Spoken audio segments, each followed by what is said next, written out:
Vous arrive-t-il parfois de vous sentir comme un poisson hors de l'eau dans votre propre vie?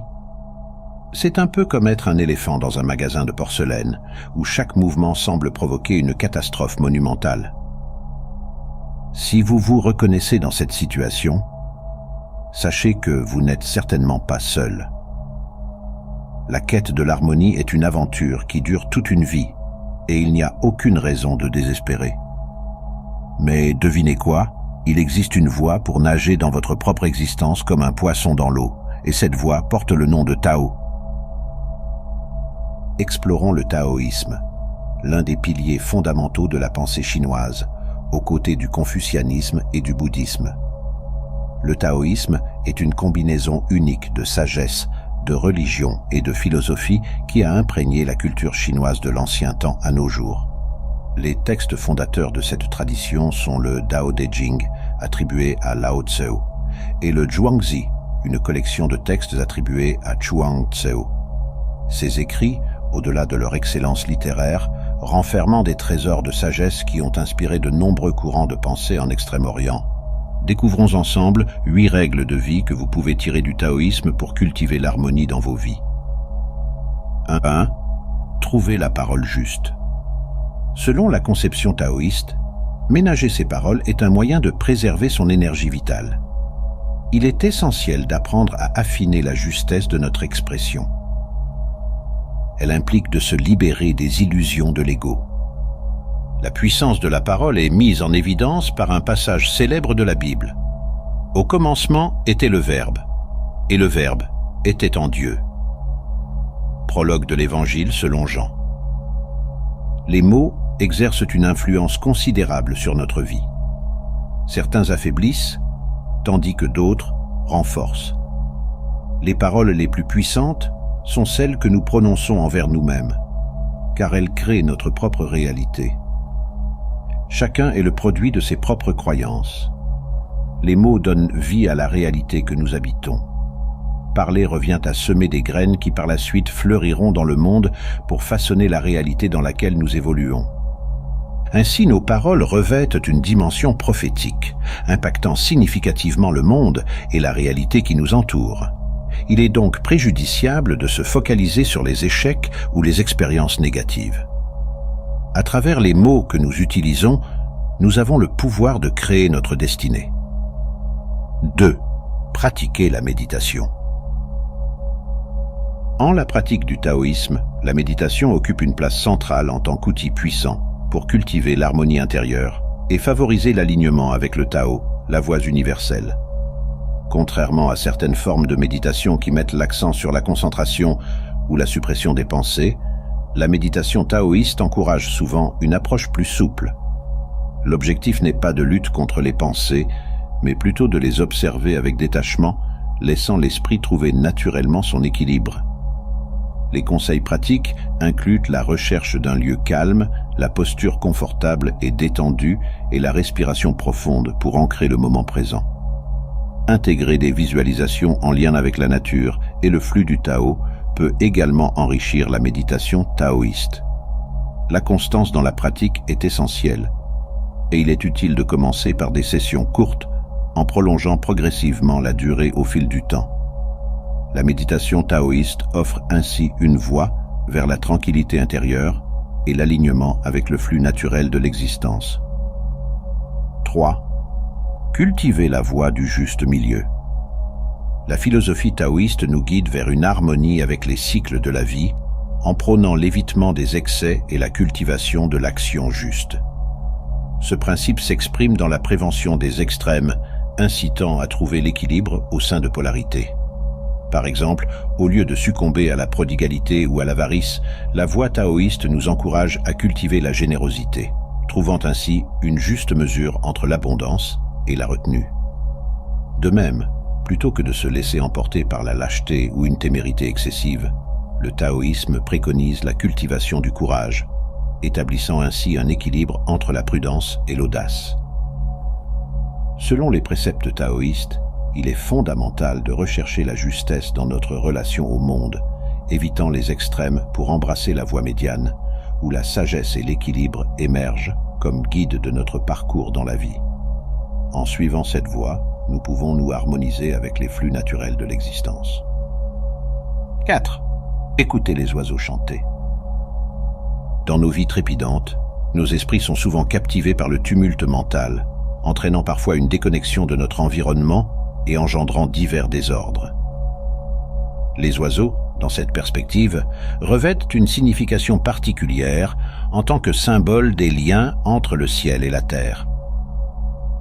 Selon la tradition taoïste, les oiseaux représentent les dieux immortels, libérés des contraintes terrestres, symbolisant la vélocité de l'esprit et la liberté inhérente.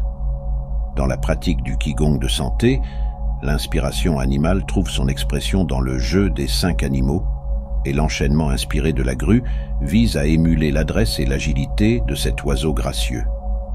Les chants des oiseaux, quant à eux, se présentent comme une invitation à renouer avec notre essence profonde et à nous reconnecter à nous-mêmes. Ils représentent une initiation à l'ancienne sagesse taoïste, offrant une opportunité précieuse de trouver l'harmonie entre ciel et terre. Prenez donc le temps de savourer le chant des oiseaux, car il constitue une source d'inspiration formidable pour rétablir un sens d'harmonie dans votre existence. 5. Mangez avec sagesse. Dans la perspective taoïste, la diététique occupe une place primordiale parmi les méthodes de préservation de la vitalité.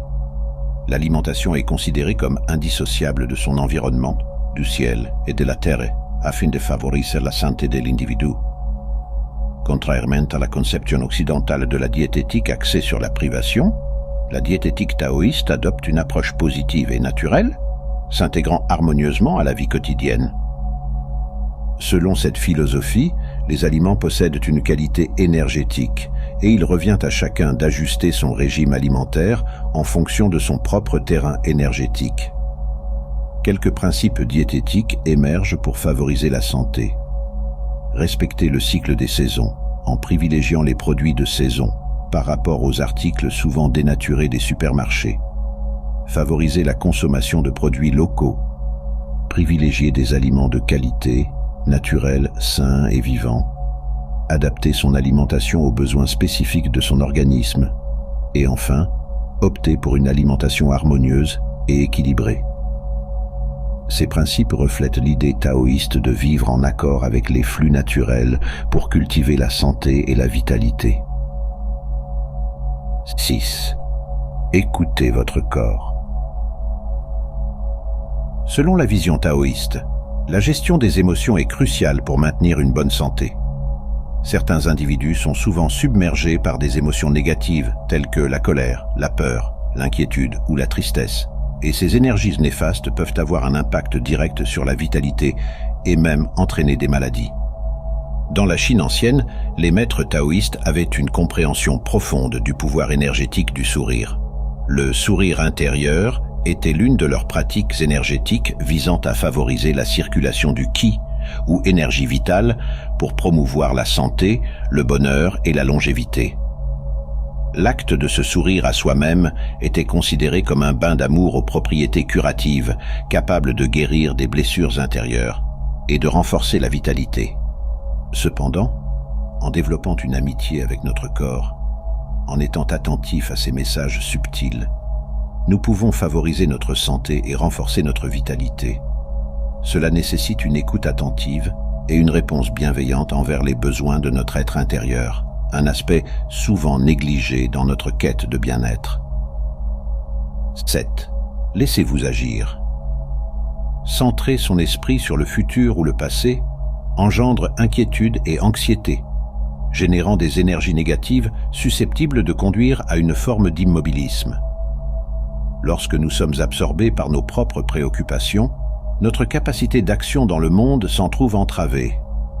Cultiver une attitude de paix envers soi-même et d'altruisme libère de l'inquiétude en ouvrant notre cœur, créant ainsi la possibilité d'agir avec justesse dans le monde.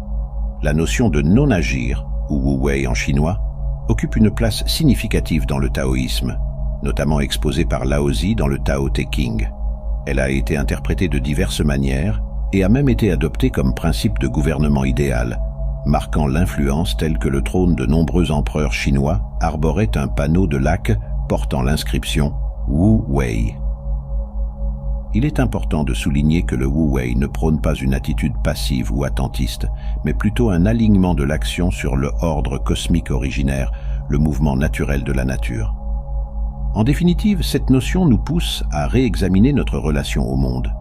Contrairement à la tendance occidentale de précipiter nos actions et de forcer le cours des choses, la philosophie taoïste nous enseigne à agir en harmonie avec la nature, à suivre la voie du Tao. Elle nous encourage à abandonner les fantasmes de l'ego pour nous poser une question plus fondamentale, celle de notre place dans l'univers. En embrassant le Wu Wei, nous découvrons une approche plus équilibrée et réfléchie de notre interaction avec le monde qui nous entoure. 8. Souriez. La pratique du sourire intérieur, issue du taoïsme, constitue une ancienne technique de visualisation focalisée sur différentes régions du corps. Cette pratique engendre une énergie de guérison profonde, contribuant à réduire le stress. Mais comment une simple pratique de visualisation peut-elle influencer le fonctionnement de l'organisme? Selon la conception taoïste, le thymus est considéré comme le siège de l'amour, du qi, énergie vitale, et de la force vitale.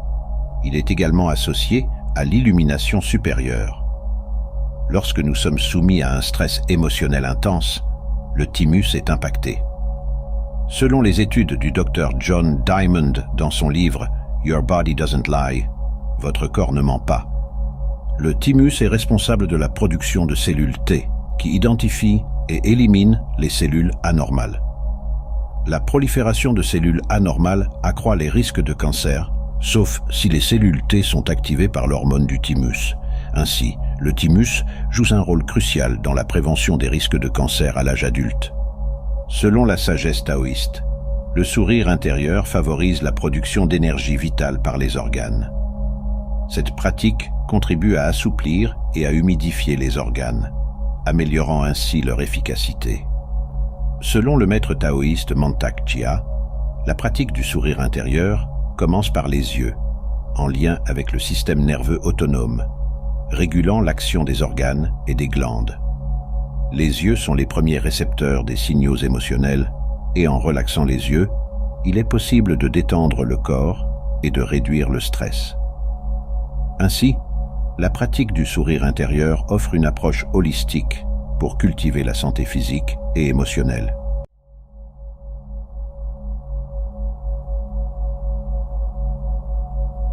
Chers amis de la chaîne, je tiens à prendre un moment pour exprimer ma sincère gratitude à chacun d'entre vous. Votre présence sur ma chaîne et le temps que vous consacrez à regarder mes vidéos ont une signification bien plus profonde que de simples statistiques. C'est extraordinaire de voir cette communauté grandir, de lire vos retours et de savoir que mes vidéos résonnent avec vous. Merci du fond du cœur. Passons maintenant à la vidéo. La méditation est subdivisée en différentes catégories et chacune a des objectifs spécifiques. La méditation taoïste traditionnelle se divise, elle, en 3 catégories: la santé, la reconnexion spirituelle et la relaxation. Du point de vue de la santé, il existe toute une branche d'exercices de concentration et de visualisation taoïste visant à purifier les canaux mentaux et physiques du corps en vue de la purification et du rajeunissement. La deuxième catégorie de méditation est le guidage spirituel où l'on doit méditer fréquemment, voyageant vers une autre dimension, pour établir une relation notre intérieur, pour éclairer notre existence quotidienne, nos luttes philosophiques, ou simplement pour nous aider à favoriser l'adaptation et la familiarité avec d'autres dimensions de la vie. La troisième catégorie de la méditation est le voyage métaphysique, une forme de relaxation et de divertissement. Alors que les méditations de purification et d'esprit guide sont sérieuses et très structurées, avec des exercices mentaux particuliers et une concentration spécifique, la méditation de voyage a une forme libre et est utilisée comme un type de relaxation où l'on peut visiter, se déconnecter pour quitter le temps d'un instant notre univers réel et tangible. Lors de l'expérience de la méditation de voyage, le phénomène de pliage du temps est courant, où il peut sembler que l'on a erré dans les royaumes métaphysiques pendant des jours, des semaines, des mois, voire des années. La plupart des Américains décriraient la méditation comme le fait de s'asseoir dans une position détendue, de penser à des pensées agréables et peut-être de réciter des chants. En bref, ils voient la méditation comme rien de plus que du divertissement mental. Les pensées agréables d'un esprit errant peuvent en effet être relaxantes, mais il en va de même pour regarder un film, lire un livre ou écouter de la musique. Alors, qu'y a-t-il à gagner de ce genre de loisirs oisifs? L'une des catégories de la méditation est le divertissement. La valeur du divertissement que la méditation apporte réside dans l'idée de la détente et dans une certaine mesure, elle aide aussi la circulation du qi, bien que la méditation de divertissement ne soit pas aussi efficace que la guérison ou la méditation de guidage. La méditation, ou le qigong mental, est plus précisément décrite comme un exercice de concentration qui utilise des techniques de visualisation pour atteindre des objectifs spécifiques. Elle utilise un processus discipliné d'imagerie mentale pour obtenir des résultats pratiques. La discipline est la clé. Il n'est pas divertissant de rester assis pendant des heures, forçant l'esprit à se concentrer sur des images spécifiques tout en l'empêchant de vagabonder vers d'autres pensées concurrentes. En effet, la méditation est une visualisation concentrée, et c'est certainement un travail. Bien qu'il existe de nombreuses formes de qigong mental, les deux plus importantes sont la méditation du vide et la méditation du brûlage. La méditation du vide enseigne à l'esprit à ne pas penser et ainsi à se débarrasser des pensées, tandis que la méditation du brûlage brûle le stress de la vie quotidienne.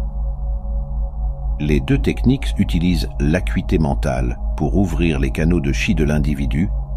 Le nettoyage mental est doublement important, car ses bienfaits s'étendent au-delà du cérébral jusqu'au cœur des maladies psychosomatiques. Contrairement à son homologue occidental, la médecine orientale affirme catégoriquement que la plupart des maladies peuvent être attribuées à des déséquilibres physiques déclenchés par des dysfonctionnements mentaux. De manière empirique, la plupart des profanes ont constaté que cela était vrai, notant que leur susceptibilité au rhume augmentait pendant les périodes de stress. Tout simplement, le stress réduit le système immunitaire du corps. Les méditations du vide et de brûlage commencent toutes deux avec le pratiquant assis sur une chaise à dossier droit, les deux pieds posés à plat sur le sol. Méditer sur une chaise est considéré comme approprié pour les Américains, car, contrairement à leurs homologues asiatiques, ils ont l'habitude de s'asseoir sur des meubles. Et pour des raisons liées à la seule héritage culturel, les Asiatiques méditent assis par terre dans une position où ils sont les plus à l'aise. Il est important de noter que, contrairement aux bouddhistes qui adoptent la position du lotus, les taoïstes classiques ne croisent pas les jambes pendant la méditation. Cette nuance en apparence mineure a des implications importantes pour le flux du qi. Le taoïsme considère le corps humain, pris entre la terre et les cieux, comme un conducteur de qi. Il est donc vital que le pratiquant aligne correctement son corps pour permettre au qi de circuler de manière optimale. La position jambes non croisées facilite cette exigence. Le qi cosmique prend son origine dans les cieux, traverse la tête du taoïste, descend le long de ses canaux et, d'un tir droit, pénètre dans la terre par ses pieds. La vision bouddhiste, en revanche, est que le qi devrait être préservé et recirculé à l'intérieur de l'individu. Par conséquent, les bouddhistes croisent leurs jambes pour configurer leurs canaux de manière circulaire. Il est intéressant de noter que les croyances philosophiques fondamentales du système se reflètent si profondément dans la position assise qu'il prescrit pour la méditation. Les principes de Lao Tzu, consacrés à l'interaction avec le monde environnant plutôt qu'à un repli intérieur, poussent le taoïste à cultiver l'échange de son qi individuel avec celui de l'environnement environnant. Par conséquent, la position méditative taoïste est celle qui ouvre les canaux du pratiquant à l'environnement extérieur. Une fois que le taoïste est assis confortablement, il commence à éteindre son esprit. Classiquement, il commence par fixer une bougie allumée pendant un court laps de temps, permettant à l'esprit et au corps de s'installer dans le processus méditatif.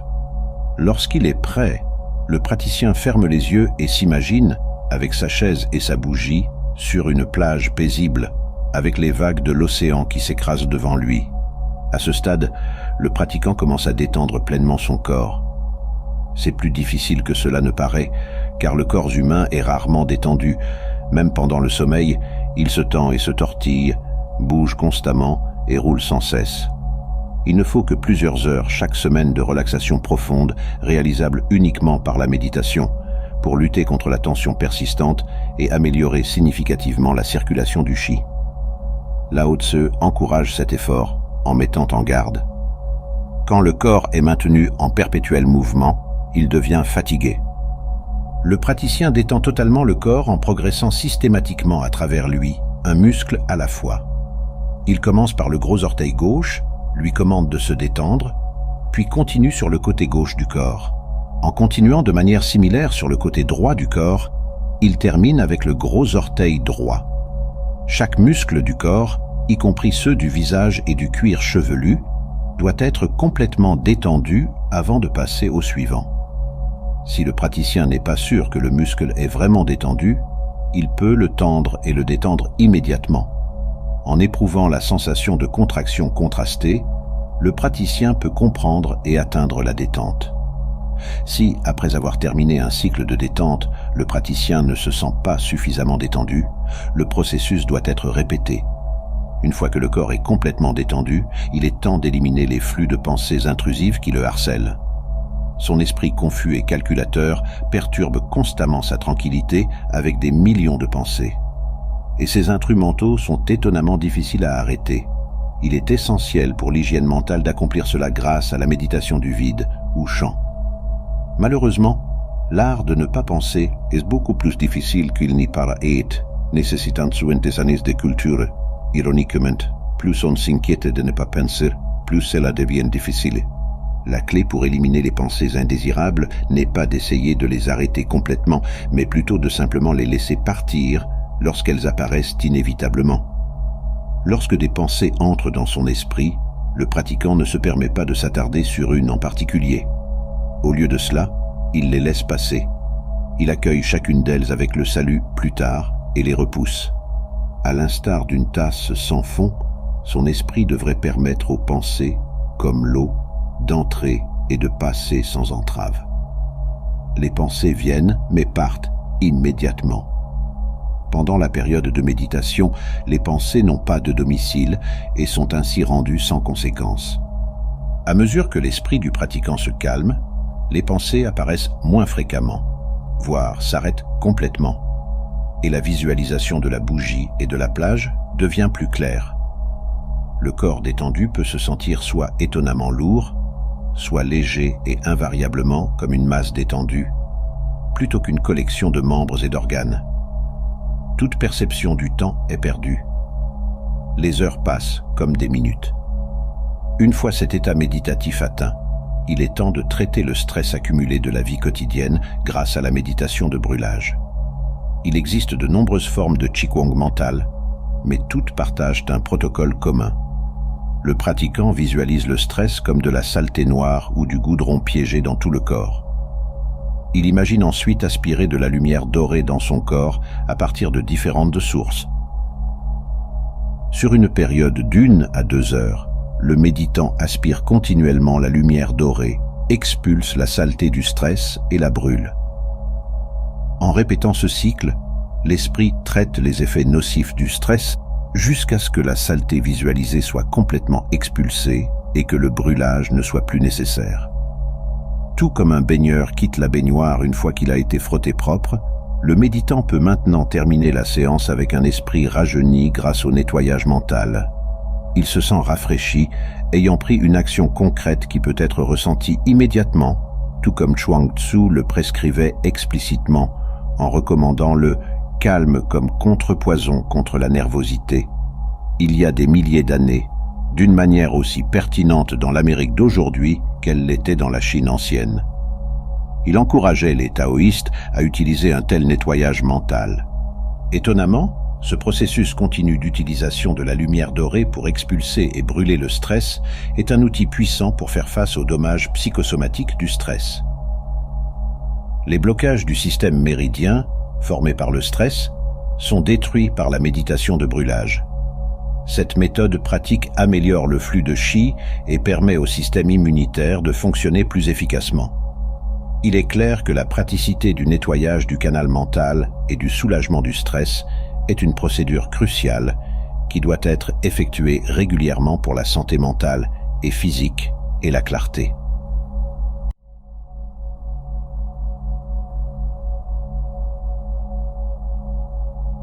Dans le monde moderne, nous comparons sans arrêt le temps à l'argent. Au cours du dernier siècle, les progrès dans la technologie des télécommunications et des transports nous ont permis d'économiser beaucoup de temps. Ironiquement, nous nous retrouvons plus occupés que jamais. Nous sommes pressés d'accomplir de plus en plus en moins de temps. Le résultat est que nous sommes toujours pressés et n'avons pas le temps de profiter de la vie.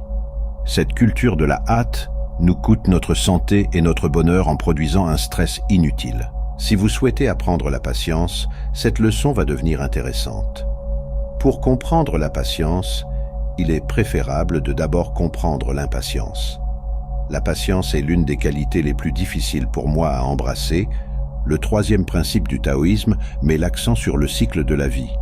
Notant que la nature ne se presse pas, pourtant tout est accompli. Le taoïsme souligne le modèle de 24 heures du jour et de la nuit, les 4 saisons, printemps, été, automne, hiver, et le cycle de vie de la naissance à la mort.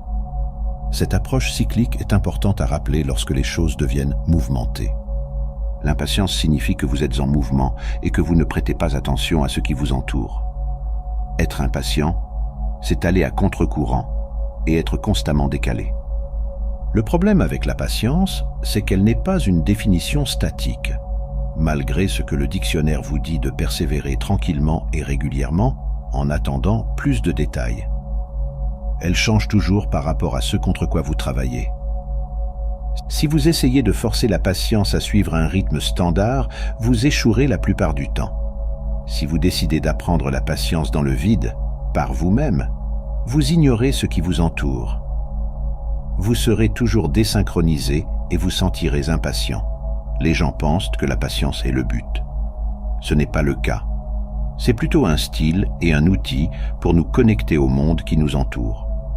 Les gens pensent qu'être patient signifie laisser le monde vous rattraper. Mais être patient, c'est vous permettre de rattraper le monde. Et parfois, vous devez bouger rapidement pour rester à la hauteur. Apprendre à faire une pause est une partie importante de la patience. Faire une pause n'est pas la même chose qu'attendre, et la patience n'a rien à voir avec l'attente. Apprenez tout sur le rythme. Chronométrez-vous pour travailler avec plus d'un processus autour de vous. Comme le monde autour de vous est en mouvement, en évolution et que chacun est différent, la patience nécessite flexibilité et minutage. Parfois, allez lentement pour laisser tout se mettre en place. Parfois, avancez avec certitude et permettez à tout de vous rattraper. La patience consiste à ajuster votre rythme à l'essence présente. Si vous voulez apprendre la patience, ne vous laissez pas tromper par l'attente. Pratiquez plutôt la pause dans la conscience et connectez-vous à la fois à vous-même et à la vie qui vous entoure. La patience consiste à se connecter au monde qui vous entoure. Vous n'êtes pas patient si vous traînez ou êtes traîné par le monde. Vous êtes patient si vous ajustez votre rythme aux connexions et aux motifs qui vous entourent. Comment puis-je retrouver ma patience? L'impatience représente également le désir d'agir. L'impatience représente le potentiel accumulé à l'intérieur d'une personne, essayant de la pousser vers un endroit plus naturel. Lorsque vous êtes dans un état d'impatience, fermez les yeux, écoutez votre potentiel intérieur, libérez lentement vos actions et avec un guidage intérieur, utilisez votre impatience comme une force pour stimuler des actions créatives. Commencez par de petits pas. Si vos actions sont interrompues par des influences extérieures, abandonnez ces petites actions et essayez différentes actions, ne forcez pas. Si vos actions dévient, alors vous poussez trop fort et réduisez l'intensité de vos actions. Cependant, une fois que vos actions plus petites sont soutenues par des événements extérieurs ou qu'elles progressent de manière ininterrompue et correcte, ajoutez plus d'énergie à ces actions en utilisant un soutien externe supplémentaire. Commencez avec environ 60% d'actions, juste assez pour avancer. Pour information, 50% d'action signifie simplement maintenir le statu quo. Moins de 50% représente la dépression et la décadence. Il y a une fine ligne quant à la force que vous placez dans l'action pour surmonter l'impatience. Découvrir que la sagesse réside dans la patience. Mais l'impatience peut également servir d'outil pour explorer le potentiel intérieur qui se construit en chacun de nous. Avec le temps, un taoïste apprend à retenir de plus en plus de potentiel, permettant une plus grande patience dans ses actions et des exploits apparemment plus étonnants. Gardez à l'esprit que vous devez toujours surfer sur une vague pour apprendre à surfer sur les potentiels qui surgissent dans votre vie. Pour surfer sur les grandes vagues, commencez d'abord par surfer sur les petites vagues pour acquérir de l'expérience et de l'habileté dans vos actions. Ainsi, l'impatience représente souvent un mauvais timing, tandis que la patience représente un bon timing. Nous devons pratiquer avec nos actions plus petites pour apprendre le bon timing, comme nous le montre l'exemple du surf.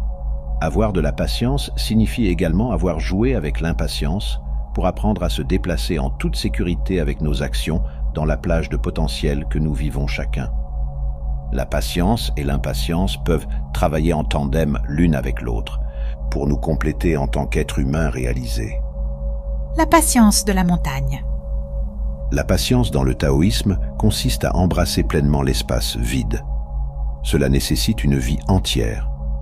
La douleur, les problèmes et les préoccupations pressantes de l'extérieur forcent la question de la patience.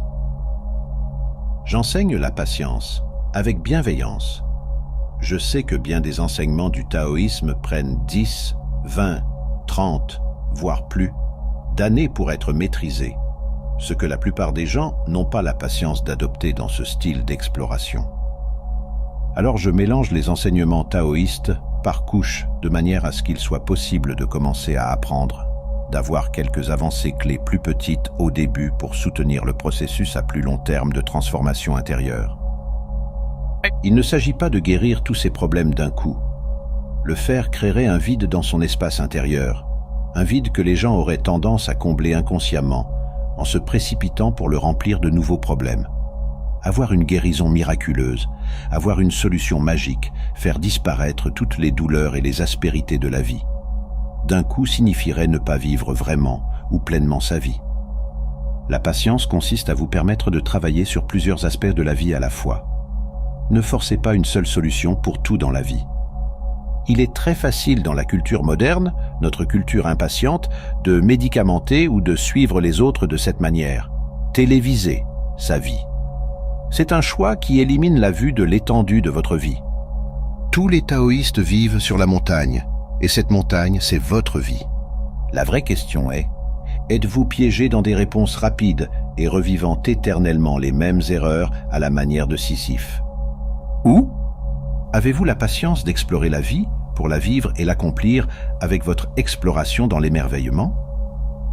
À partir de ce point, il est possible de donner à la conversation de nombreuses directions intéressantes. L'essentiel est de l'emmener là où vous trouvez votre émerveillement, d'avoir la patience d'accomplir votre vie. Enfin, certaines personnes peuvent penser que parce que notre vie est la montagne, cela signifie que le tour de magie est de vivre au sommet ou près du sommet de la montagne, et non en dessous. Ce n'est pas le cas. Notre vie en tant que montagne offre de nombreuses options sur la manière d'approcher son exploration au fil du temps. Pour certains, il s'agit de l'ascension. Pour certains, il s'agit de la vue. Pour certains, il s'agit littéralement d'être la montagne. Pour certains, il s'agit de l'érosion, du lâcher-prise. Pour certains, c'est un volcan de colère. En fonction de l'endroit où vous êtes, vous expérimentez une partie différente de cette montagne. Pour certains, il s'agit des tempêtes qui balayent les flancs. Pour certains, il s'agit d'être au-dessus des nuages de l'attachement et de l'illusion. Dans les parties ultérieures de la pratique, il s'agit d'être la montagne à chaque instant, à chaque endroit de l'expérience. Dans les parties ultérieures de la pratique, c'est quelque chose d'autre encore. Nous sommes tous de la montagne. Ce que signifie la patience, c'est être capable d'explorer cette montagne de la vie avec plus d'une approche et avec plénitude. Prendre également le temps de se reposer ou parfois de faire une pause, puis changer la façon dont nous nous déplaçons autour de notre montagne de la vie. C'est une sorte d'amour, n'est-ce pas? Comment la tasse tient le thé? Comment la chaise se tient robuste et carrée? Comment le sol reçoit les dessous des chaussures ou des orteils? Comment les semelles des pieds savent où elles sont censées être? J'ai réfléchi à la patience des choses ordinaires, comment les vêtements attendent respectueusement dans les placards, et le savon sèche silencieusement dans le plat, et les serviettes boivent l'humidité de la peau du dos, et la belle répétition des escaliers. Et qu'y a-t-il de plus généreux qu'une fenêtre?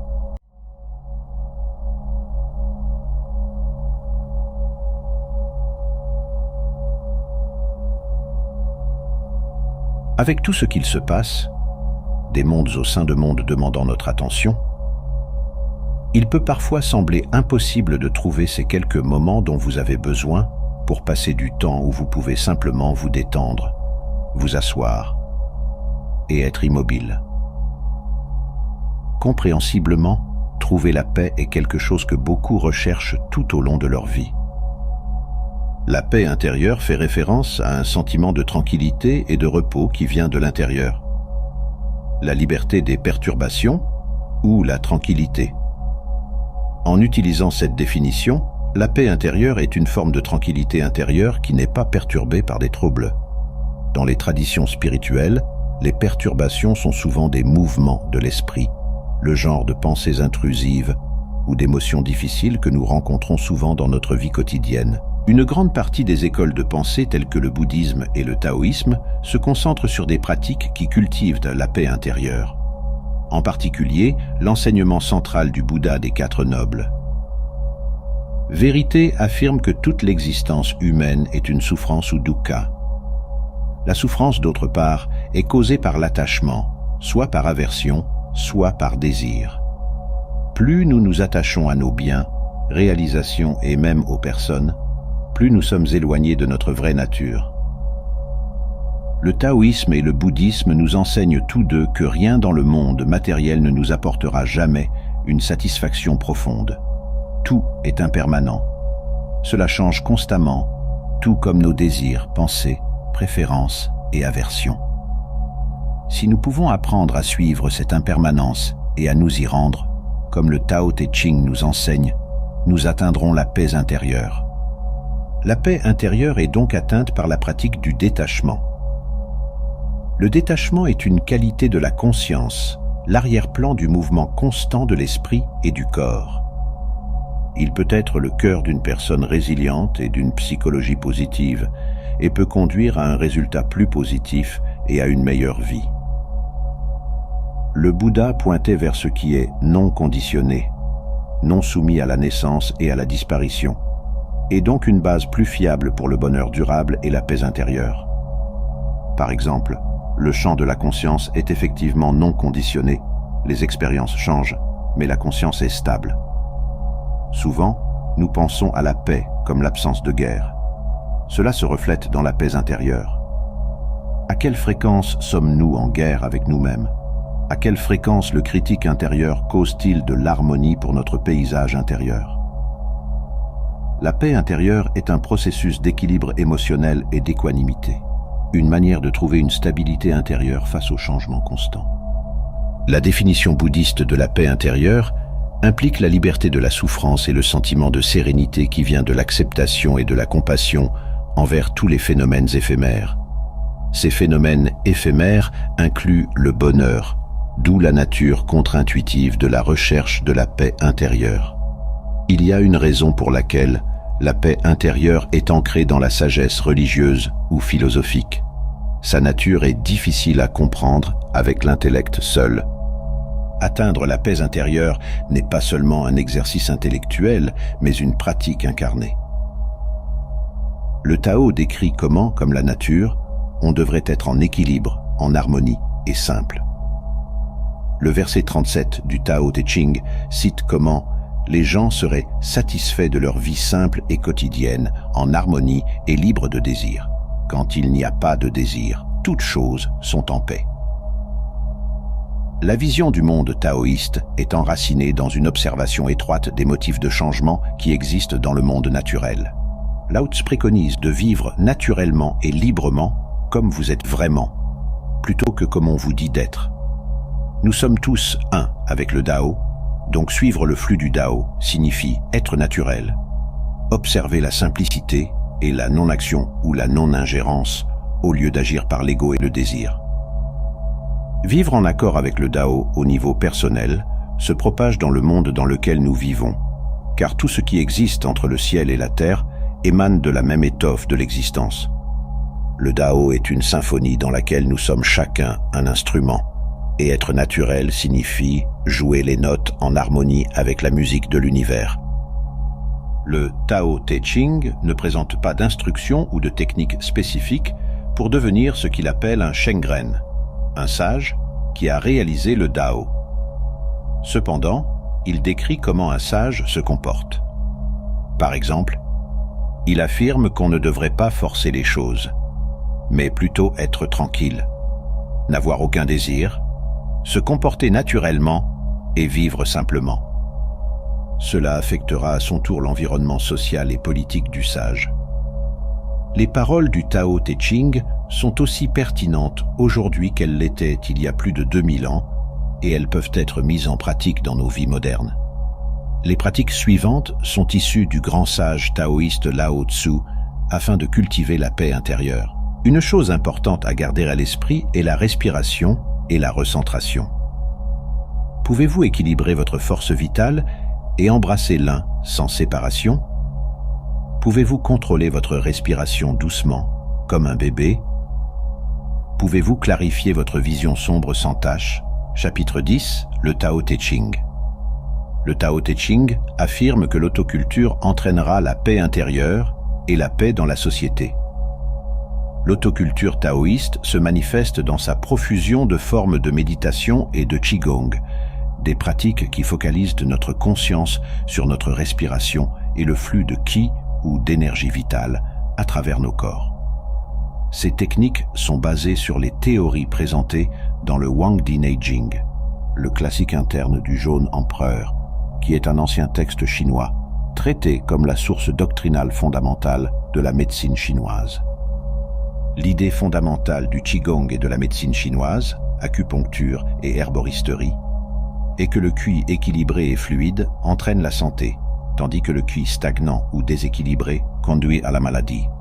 Cela est vrai non seulement au niveau du corps humain, mais aussi en termes de paysages naturels. Montagnes, rivières, forêts et de structures fabriquées par l'homme, maisons, immeubles de bureaux et parcs. De la même manière qu'un acupuncteur diagnostique des déséquilibres énergétiques et travaille à rétablir le QI fluide dans le corps humain, de même le praticien de Feng Shui perçoit des déséquilibres énergétiques dans les paysages naturels ou fabriqués par l'homme, puis applique diverses techniques pour remédier à ces déséquilibres.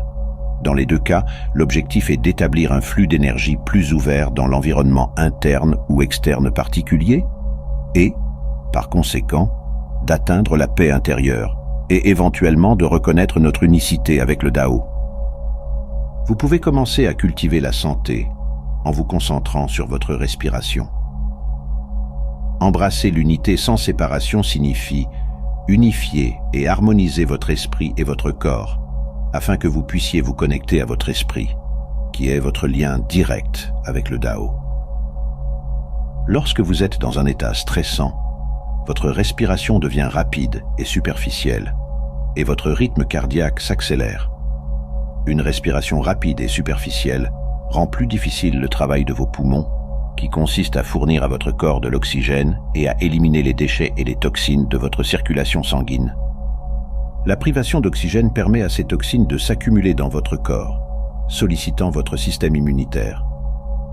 Une mauvaise alimentation en oxygène peut conduire au vieillissement prématuré et à la perte de vitalité, et est liée à une augmentation des crises cardiaques et des AVC.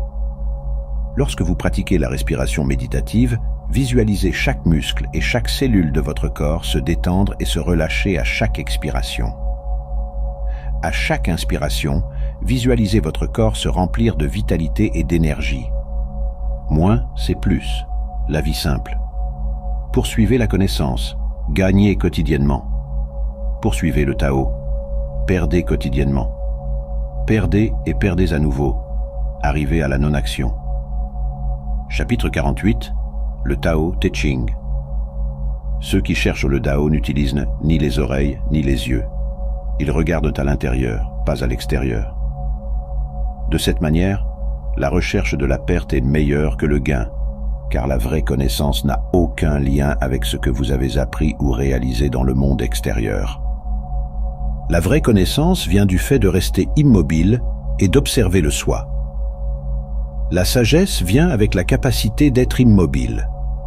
Regardez et écoutez simplement. Rien de plus n'est nécessaire. En restant immobile, en regardant et en écoutant, vous activez l'intelligence non conceptuelle en vous.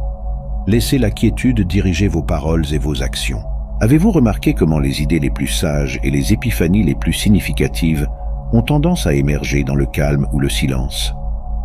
L'autocritique peut être bruyante et intrusive, ajoutant au chaos. Mais la voix de la sagesse porte avec elle un sentiment de sérénité et de calme. C'est l'intelligence non conceptuelle. Trouver la paix intérieure est important car elle vous connecte à vous-même, à la nature et aux autres de manière profonde. Le chaos constant et la réactivité vous maintiennent dans d'anciens schémas de pensée et des boucles comportementales. C'est dans le calme que vous pouvez repérer ces schémas et faire des choix différents. Retourne à l'infantile. Retourne au bloc non taillé. Retourne à la simplicité. Chapitre 28. Le Tao Te Ching. Un bloc de bois non taillé est rempli d'un potentiel illimité. Mais une fois taillé, des distinctions ont été faites et des limites ont été créées. Revenir à votre véritable nature, c'est être comme un bloc non taillé ou comme un nourrisson. Vous n'êtes toujours pas impacté et êtes préservé de la socialisation et des jugements arbitraires. Le Tao Te Ching dit que nous devrions commencer à nous affiner en pratiquant l'art de la simplicité. Nous devrions retrancher ou réduire nos poursuites et accumulations mondaines et intellectuelles. Moins, plutôt que plus, nous relie au Tao et à notre véritable nature. Outre la simplicité, le taoïsme enseigne également le néant et le vide à travers le concept de Wu Wei. Wu est défini comme pas ou sans. Wei est ensuite défini comme faire. En traduisant littéralement le sens des deux mots, on obtient agir sur quelque chose. Dans le taoïsme, la phrase Wu Wei peut être interprétée comme signifiant agir mais ne pas posséder l'action. La signification de ne pas posséder l'action est simplement que l'on ne devrait pas être attaché au résultat de l'action. On devrait simplement agir, sans penser à ce que cette action leur apportera. Cela signifie suivre le flux de la nature, sans effort. Plutôt que de lutter constamment contre les situations et de les contrôler, ce qui est contre nature et autodestructeur, il vaut mieux comprendre la vraie nature du Tao, se comporter de manière complètement naturelle et en harmonie avec l'ordre naturel des choses. Les maîtres taoïstes valorisaient la richesse intérieure plutôt que la richesse extérieure et les réalisations. On peut atteindre un haut rang dans une entreprise ou devenir riche et manquer toujours d'un cœur et d'un esprit calme. Pour certains, quoi qu'ils aient ou accomplissent, cela ne suffit jamais. Cette recherche éternelle du plus distrait souvent notre appréciation pour ce que nous avons déjà. Nous sommes absorbés par la tentative d'obtenir le meilleur de tout dans la vie. Nous comparons et contrastons constamment. Si quelque chose ne correspond pas à nos normes, nous sommes alors insatisfaits du résultat. Mais voici ce qui est étrange mais vrai dans les tranchées quotidiennes de la vie. Il n'y a pas de telle chose que de ne pas adorer. Tout le monde adore. Le seul choix que nous ayons, c'est ce que nous adorons, et la raison probablement la plus convaincante de choisir quelque chose de spirituel à adorer est que tout le reste que vous adorerez vous dévorera probablement. Si vous adorez l'argent et les choses, si c'est là que vous placez le véritable sens de la vie, alors vous n'en aurez jamais assez.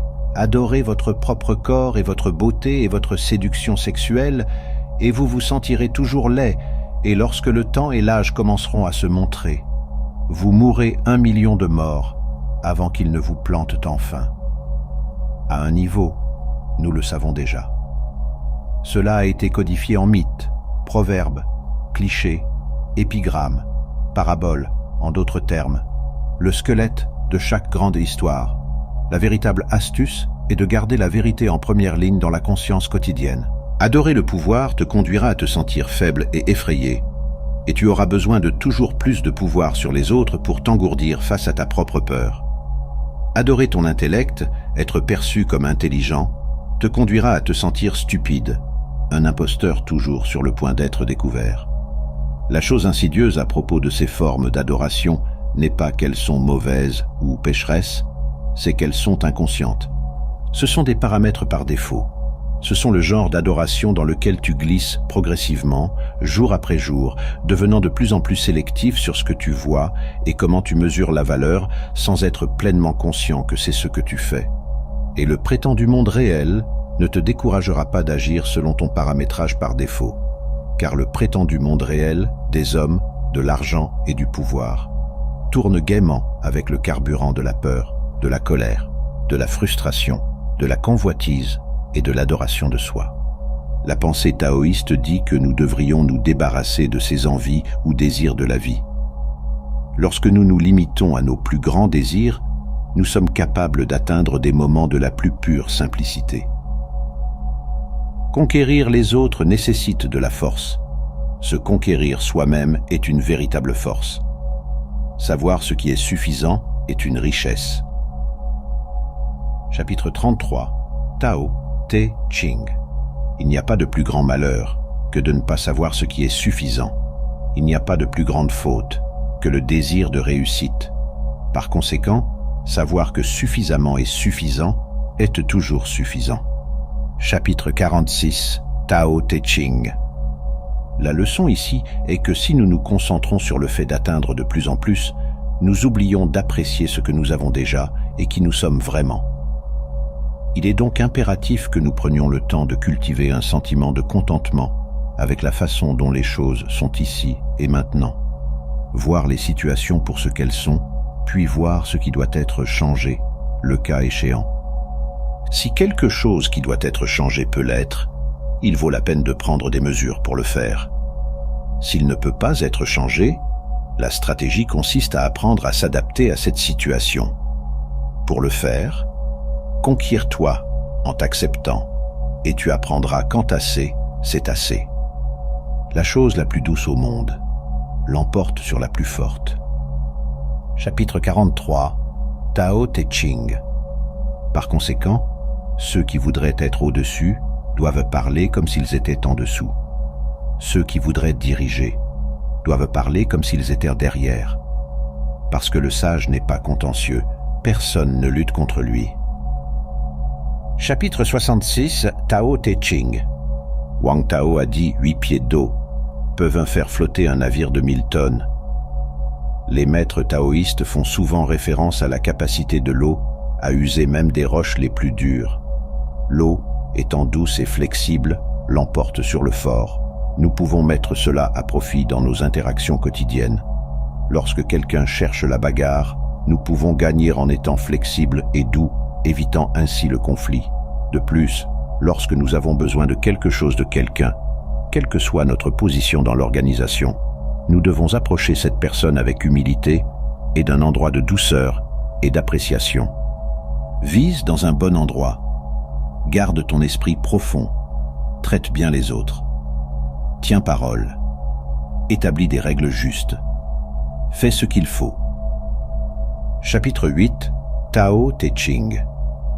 Dans la recherche d'un esprit plus calme, nous devons encore nous occuper des aspects pratiques de la vie quotidienne.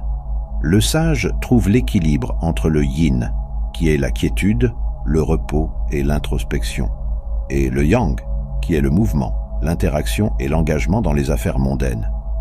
Travailler quand c'est le moment signifie également que l'on devrait travailler quand c'est nécessaire, mais aussi s'arrêter lorsque le travail est terminé. Beaucoup d'entre nous travaillent de très longues heures, certains par choix, d'autres non. Dans les deux cas, il y a un moment pour se reposer, et la clé d'un esprit et d'un corps sain est de trouver le temps de se reposer après le travail, et ensuite reprendre le travail seulement après s'être reposé. Zhuangzi a écrit dans son livre éponyme que l'on devrait suivre son cœur et qu'agir en harmonie avec sa nature profitera à la société dans son ensemble. Nous faisons cela en n'étant rien de plus ni moins que nous-mêmes, qui nous sommes vraiment. Reconnaître notre position dans le monde, nos capacités et limitations, puis agir en conséquence, apportera le bonheur et la paix intérieure. Votre soutien me motive et m'inspire à créer toujours plus. J'apprécie vraiment chaque moment que nous partageons sur cette plateforme. Si ma chaîne peut apporter ne serait-ce qu'un petit moment de joie, de réflexion ou d'évasion dans votre vie, alors elle atteint son objectif. Merci du fond du cœur.